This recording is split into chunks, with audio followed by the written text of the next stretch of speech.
வணக்கம் மக்களே. ஸோ இன்னைக்கு நம்ம ஒரு ஆக்ஷன் படம் பற்றி தான் பேச போகிறோம்.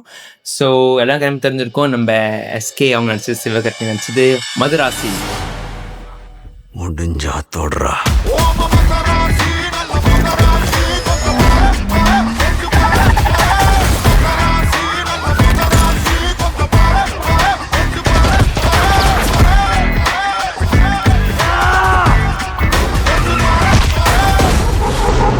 ஓகே, ஸோ மதராசி படம்.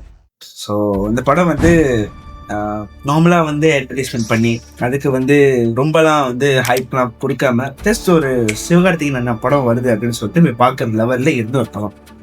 பட் என்ன ஒரு அடுத்த லெவலாக இருக்கக்கூடிய ஒரு இது ஹைப் அப்படின்னா, ஸோ ஏஆர் முருகதாஸ் சார் அவரோட படத்தில் பார்த்தீங்கன்னா ஒரு முக்கியமான ஒரு விஷயம் கண்டிப்பாக இருக்கும். அது என்ன? வில்லனிசம்.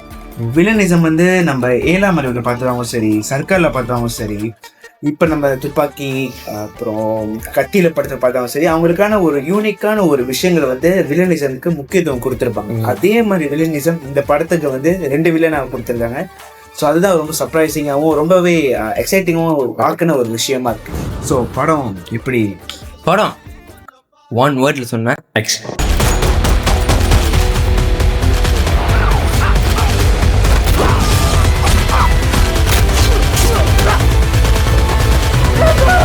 பிகாஸ் நம்ம இப்போ இருக்கிற சில படம் பார்த்தா ஆக்ஷன் நல்லா இருக்கும், போய் பார்த்தா இல்லை தானே அப்படி இருக்கும். பட் இதுலேருந்து நம்ம அன்எக்ஸ்பெக்டட் வந்து அந்த சண்டை வந்து ரொம்ப குவாலிட்டியாக இருந்துச்சு. சண்டை குவாலிட்டி அதுக்கு ஈடாக இருந்தது வந்து அந்த ஸ்டோரி கதை வந்து எங்கேயாவது ஒரு இடத்துல டவுனாக இருந்துச்சு அப்படின்னா எவ்வளோ சண்டை நல்லா இருந்தாலும் சரி கொஞ்சம் இம்பேலன்சிங்காக இருக்கும். பட் சண்டை சீக்வன்ஸ் அதே போல் கதையோட அந்த சீக்வன்ஸும் ரொம்ப நல்லா இருந்துச்சு. அன்எக்ஸ்பெக்டட் பண்ண முடியாத அளவுக்கு அந்த கதையெல்லாம் இருந்துச்சு. ஆமாம், ஏன்னா வந்து சூஸ் பண்ண கேரக்டர் வந்து ரொம்ப ரொம்ப ரேரான பர்சன் தான். பட் அந்த கேரக்டர் வந்து சரியா இருந்துச்சு. அதுக்கும் மேலே என்ன அந்த சீக்வன்ஸை போன்ஸு சொன்னீங்கன்னா கேரக்டர், அவங்கவுங்க கேரக்டர் கரெக்டாக நடிச்சிருந்தாங்க. ரொம்ப வந்து மிக்ஸ் அப் பண்ணி, லைக் ஃபார் எக்ஸாம்பிள் 2 வில்லன் இருக்காங்க, நீங்கள் பார்த்துருப்பீங்க ட்ரெய்லர்லே. ஒன்று வந்து ஷபீர் அண்ட் தென் விடுட் ஜம்வால். அவங்களோட நடிப்பு நல்லா இருந்துச்சு. பிகாஸ் நம்ம துப்பாக்கியில் போகிற அவர் டைரெக்ஷனில் வில்லன். ஸோ இதுலேயும் வெரி நைஸ். அண்ட் தென் மற்றவங்க கேரக்டரும் நல்லா இருந்துச்சு. லைக் ஹீரோயின் அவங்களும் சிவகார்த்திகேயன் அண்ட் தென் நிறைய பேர் நடிச்சிருக்காங்க. அவங்க ரோலில் சரியாக இருக்கலாம். ஸோ சிவகார்த்திகேயன் என்ன அவரை பார்த்தோன்னா இப்போ உள்ள படத்தில் பார்த்த ஒவ்வொரு விஷயங்கள் தான். ஏற்கனவே அவர் வந்து ஒரு பிளாக் பஸ்டர் கொடுத்தாரு அமரன். இப்போ இதுலேயும் வந்து மெகா பிளாக் பஸ்டராக இருக்குது. ஏன்னா அவரோட படத்தில் வந்து ஆக்ஷன் மட்டுமா அப்படின்னா இல்லை, அவரோட ஹியூமர், அவருடைய காமெடிஸ் அது எல்லாமே இந்த படத்தில் இருக்குது. பட் எந்தெந்த இடத்துல பயன்படுத்தணுமோ அந்தந்த இடத்துல அதை பயன்படுத்தியிருக்காங்க. ஆக்ஷன்னு வரும்போது பீக் லெவலில் அவருடைய பெர்ஃபார்மன்ஸ் இருந்துச்சு. ஏன்னா இப்போ நான் சில இன்டர்வியூஸ் பார்த்துருக்கேன். அவர் என்ன சொல்லியிருக்காருன்னா, லைக் இப்போ நம்ம தளபதி வச்சுப்போமே, ஸோ இந்த துப்பாக்கி பார்த்து கூட அவங்க வந்து அவங்க சைன் நடிக்க சொல்லுவாங்க ஆக்ஷன் கூட, லைக் கோலை தூக்கி ஒரு சொன்ன மாதிரி. இதில் கூட நம்ம எஸ்கே அவங்க வந்து ட்ரெயிலில் பார்த்துருப்பீங்க, அது ஒரு மாதிரி மாடுலேஷனாக இருந்தாங்க, வித்தியாசமாக ஒரு செய்கிறாங்களே அப்படின்னு.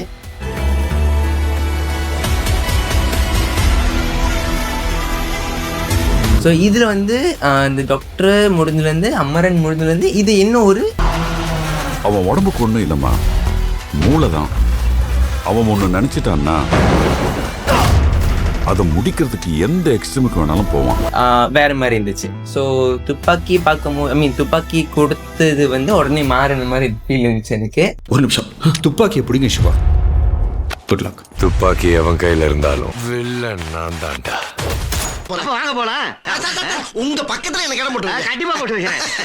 ஸோ இப்போ எப்படி ஹீரோவோ அதே மாதிரி ஹீரோயினுக்கும் ரொம்ப முக்கியமான ஒரு கேரக்டராக இருந்துச்சு.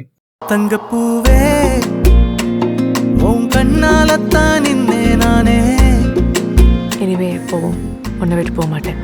தங்கப்பூவே ஒரு தேவதை வந்தது என் வழிதானே. ருக்மணி அப்படின்னு சொல்லி ஒரு புது ஆக்ட்ரஸ் பண்ணியிருக்காங்க. இப்போதான் நிறைய படங்கள் அவங்க வராங்க. ஸோ அவங்களோட பெர்ஃபார்மன்ஸும் ரொம்பவே நல்லா இருந்துச்சு. இந்த ஹீரோயினாக வந்து ஜஸ்ட் வந்து ஒரு சின்ன சீனுக்கு வந்துட்டு போகிற மாதிரி இல்லாமல் அவங்க ஃபுல்லாகவே அந்த கதை ஃபுல்லாக ட்ராவல் பண்ணுறாங்க. இப்போ ஒரு படத்தில் ஹீரோயின் பார்த்தீங்கன்னா லைக் அவங்க ஹீரோக்கு என்ன இருக்கு தெரியல, அப்புறம் ஓ அப்படியா அப்படி சொல்லுவாங்க. இப்போ இதில் வந்து ஹீரோயினும் ஒரு மெயினான ஒரு கதை இருக்கு இதில் இந்த ஸோ படத்தில். அந்த படத்தில் வந்து பார்த்தீங்கன்னா ஹீரோ ஹீரோயின் லவ். ஸோ அந்த லவ்னால வர்ற ஒரு முக்கியமான ஒரு விஷயம் வந்து கடைசி வரைக்கும் ட்ராவல் பண்ணியிருக்கு. ஸோ ரொம்பவே நல்லா இருந்துச்சு. அன்எக்ஸ்பெக்டட் தான் சொல்லணும் அந்த படம். ஸோ நல்லா இருந்துச்சு. ஸோ அதுக்கு அடுத்ததாக பார்க்கும்போது விஎஃப்எக்ஸ். ஸோ இந்த படத்தில் ட்ரெயிலர் எதுவும் காமிக்கல, பட் படத்தில் நல்லா செஞ்சுருக்காங்க. எதிர்பார்க்கல. அந்த ஃபைட் சீனுக்கு பார்த்துருக்காங்க. Very nice. ஃபைட் சீன்ஸ் இருக்குது. அப்புறம் சில ஃபிக்ஷனாக இல்லை சயின்டிஃபிக்காக என்னென்னு சொல்கிறது தெரியல, அது ஒரு எக்ஸ்பெரிமெண்டலாக ஒன்று பண்ணியிருக்காங்க. ஃபேஸ் வச்சு ஒரு சில விஷயங்கள் பண்ணியிருக்காங்க. அதெல்லாம் வந்து நல்லா இருந்தது. அந்த ஒரு இப்படி ஒரு மென்டலிஸ்டிக்காக ஒரு விஷயத்த பண்ணியிருக்காங்க. ரொம்ப நல்லா இருந்துச்சு. அதுக்கெல்லாம் விஎஃப்எக்ஸ் வந்து கரெக்டான முறையில் பயன்படுத்தியிருக்காங்க. ஏதோ சும்மா செய்கிறோன்னு அவங்க செய்யாமல் ரொம்பவே அதுக்கு மெனக்கிட்டு அவங்க செஞ்சுருக்காங்க. நல்லா இருந்துச்சு. நெக்ஸ்ட் பார்த்தீங்கன்னா வில்லனோட ஆக்ஷன் அவங்க நடிப்பு எப்படி இருந்துச்சு. 2 பேரும் மெயின் வில்லன் நல்லா நடிச்சிருக்காங்க. நம்ம முக்கியமாக நம்ம டான்சிங் ரோஸ் அவங்க வந்து இல்லை தொட்டி அந்த எப்படி சொல்கிறது பார்த்தோன்னா பார்த்துட்டு சொல்லுது அந்த மாதிரி ஒரு நடிப்பு கொடுத்துருந்தாங்க. நம்மளோட இவங்க வீடு ஜம்மல் அவங்களும் வந்து அந்த நடிப்பெல்லாம் கொடுத்துருந்தாங்க. அந்த சண்டை காட்சி அதுக்கு உண்டான ஒரு பிஜிஎம் கொடுத்துருந்தாங்க.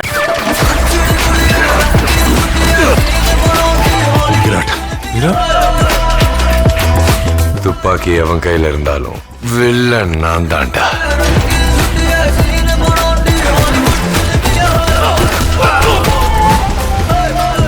ஓகே, நெக்ஸ்ட் பார்த்தீங்கன்னா அந்த சீன் இப்போ முருகதாஸ் படத்தில் எல்லாமே வந்து சீன் ரொம்ப ஹைலைட்டாக இருக்கும். எதுனா இப்போ இதில் ஒரு ஸ்கூல் ஒரு பாய்ஸ் சீன் இருக்கும். அதுலேயே 2 கதை பிரியும். அது ஒரு மியூசிக்கும் போட்டிருப்பாங்க. அண்ட் தென் கேஸ் ஃபேக்ட்ரி ஒரு சீன் இருக்குங்க. அது 2 நல்லா இருந்துச்சு அந்த ஒரு சீன். ஸோ இன்டர்மிஷன் அப்படின்றது வந்து நம்ம எல்லா படத்துலையும் கண்டிப்பாக பேச வேண்டிய ஒரு பெரிய விஷயம். ஸோ ஒரு படத்தில் வந்து அதோடைய ஆரம்பம், அப்புறம் இன்டர்மிஷன், அப்புறம் கிளைமேக்ஸ். ஸோ இன்டர்மிஷன்றது வந்து அந்த கதையை வந்து அடுத்து எப்படி கொண்டு போக போதோ அது நம்ம யூகிக்கிற லெவலில் அது இருக்கக்கூடாது. அதான் வந்து ஒரு கதையோட பெரிய விஷயம். அந்த மாதிரி இந்த படத்தில் வந்து இப்போ எப்படி துப்பாக்கியில் பார்த்தோமோ கத்தியில் பார்த்தோமோ அதே மாதிரி இந்த படத்துலேயும் வந்து ஒரு யூனிக்கான ஒரு இன்டர்மிஷன் இருந்தது. அந்த இன்டர்மிஷனில் வந்து ஒரு கான்ஃபரன்ஸ் கால் சீன் ஒன்று வரும். அது வந்து சிவகார்த்தியின் எஸ்கே அண்ணனுடைய ஸ்டைலில் அதை பண்ணியிருந்தானே எப்படி பண்ணியிருப்பாரு அப்படின்ற ஒரு விஷயத்த வந்து ரொம்பவே அழகாக அது காமெடியாகவும் சரி, அது கொஞ்சம் சீக்வன்ஸாகவும் சரி நல்லாவே அதை எலிவேட் பண்ணியிருந்தாங்க. ஸோ அந்த இன்டர்மிஷன் வாஸ் பீக். ஸோ அடுத்த கட்டத்துக்கு அதை போகிறதுக்கு ஒரு நல்ல ஹைப்பாக இருந்துச்சு இந்த படம். அண்ட் தென் நம்ம சொல்லி நல்ல கேரக்டர் நல்லா நடிச்சிருக்காங்க. ஸோ அந்த மாதிரி அவங்க கேரக்டர் வந்து ரொம்ப யூனிக்காகவும் கொடுத்துட்டாங்க. அதாவது இப்போ விக்ரன் அவங்களோட வந்தாங்க. ஸோ அந்த படத்துக்கு ஒரு ஃப்ளோ அழகாக போணுச்சு. அடுத்து பார்த்தீங்கன்னா நம்மளோட ஒரு நிறைய ஸ்பை இருக்கும். நார்மலாக ஒரு கெட்டதுலேயும் நல்ல போலீஸ்லேயும் ஒரு ஸ்பை இருக்கும். அதில் கூட சில ஒரு கேரக்டர் வந்து நான் சோஷியல் மீடியா பார்த்தேன். சரி வந்து மலேசியாவுக்கு ஒரு ஆள் அவங்க அங்கே தான் பிறந்தாங்களாம். பட் அவங்க அங்கே போய் நடிச்சு அவங்க வந்து மெடிக்கல் படித்தாங்க. ஸோ அப்படியே இந்த சினிமாக்கு வரும்போது இவங்களை மீட் பண்ணும்போது சார் அவங்களும் ஒரு 2 பேரும் 3 பேரும் நடிச்சவங்க தான் அந்த படத்தில் இருக்காங்க. நீங்கள் பார்த்தீங்கன்னா பிடிச்சிருவீங்க. அடுத்தது நம்ம அனிருத் பிரதரோட பிஜிஎம் வெரி வெரி நைஸ். உண்மையை வந்து ரேப் சரி, அந்த வில்லனுக்கு அந்த அந்த ஃபைட் சீன் நல்லா இருக்குன்னா அந்த பிஜிஎம் தான் அல்டிமேட். அந்த தேட்டர்லேயே அப்படியே எல்லாரும் கை தட்டுறாங்க. அந்த அளவுக்கு அந்த வில்லனுக்கு சப்போர்ட்டு. ஸோ பிஜிஎம் சொன்ன மாதிரி பாட்டும் சரி, அந்த படத்துக்கு டைரக்டர் அவங்களுக்கும் கதைக்கும் பிஜிஎம்க்கும் ரொம்ப அழகாக ஃபியூ பண்ணுச்சு. ஸோ அது கண்டிப்பாக பாராட்ட விஷயம். ஸோ படத்தோட கிளைமேக்ஸ். ஸோ படத்தோட கிளைமேக்ஸில் வந்து எப்படிலாம் இவங்க 2 பேருக்கும் ஹீரோக்கும் வில்லனுக்கான ஃபேஸ் ஆஃப் வரும் அப்படின்னு வெயிட் பண்ணிட்டு இருந்தோம். ஸோ அந்த ஃபேஸ் ஆஃப் வந்து சண்டேல ஃபுல்லாக முடியுது. அந்த சண்டையை வந்து நல்லா கொரியோகிராஃப் பண்ணி அதில் கேமரா சினிமோட்டோகிராஃபியை பயன்படுத்தி ரொம்ப அழகாக டிசைன் பண்ணியிருந்தாங்க. ஸோ அது ஒரு குட்டி எமோஷனல் விஷயங்கள்லாம் வச்சு நல்லபடியாக அந்த படத்தை செம்மையாக முடிச்சிருக்காங்க. நல்லா இருந்துச்சு. we are satisfied with that movie. Finishing unexpected தான். அதுவும் வந்து இப்போ முடிக்க போகிற உங்களுக்கு தோணுச்சு. இந்த வருஷத்துடைய அன்எக்ஸ்பெக்டட் மெகா பிளாக் பஸ்டர்னா அது இந்த படம்னு எந்த ஒரு டவுட்டுமே இல்லாமல் ஏன் ரொம்ப இது விளையாட்டுல ட்ரெயில் ஐ மீன் ரொம்ப அப்படியே எங்கள் படம் ஒர்க் அப்புறம் ரொம்ப சரி டக்குன்னு வந்துச்சு. வந்து பார்த்தா வெரி நைஸ். இந்த ஸோ யார் அந்த படத்தை இன்னும் பார்க்கலையோ போய் பாருங்க. ஸோ உங்களுக்கும் ஒரு புது எக்ஸ்பீரியன்ஸாக இருக்கும்.